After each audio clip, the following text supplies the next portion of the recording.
lang sanang mawawala ka. Sana hindi na kita pinakawalan pa. Kita tayo 8 AM. Huwag mong kakalimutan.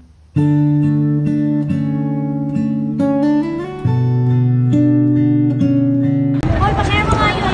Ako, tignan mo. Ang ganda.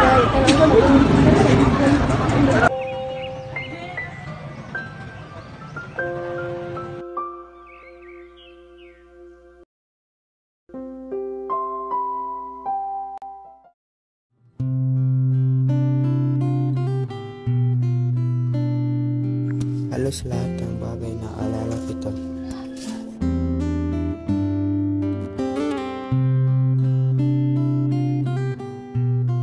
Pero, paano kung...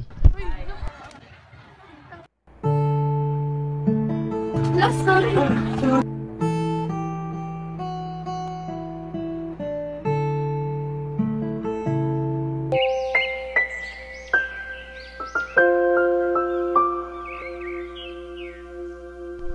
Naghintay rin kaya siya? Kahit tagal rin kitang hinintay, Miguel. Ngunit nalamay ng aking tatay. Andrea! Sino nang sabi sa'yo makipagrelasyon ka sa mukong ngayon? Ipapadala kita sa Australia para magtanda ka.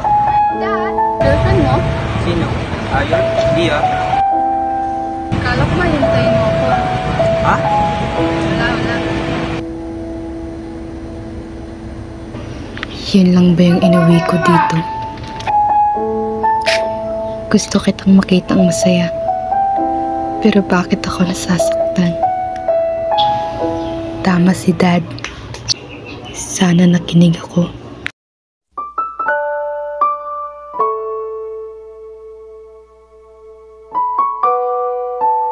May na ba yung lahat? Yes, no. Yung regalo ko sa'yo tapos na ba? Yes, no. Ay ma'am, ito na pala yung pinapirma niyo sa akin. Sige, salamat. At dito natupad ko yung mga pangarap ko. Mga bagay na hindi ko pa nagagawa nung magkasama tayo. At doon, natuto akong maging masaya. Love, paano kung maghiwalay tayo?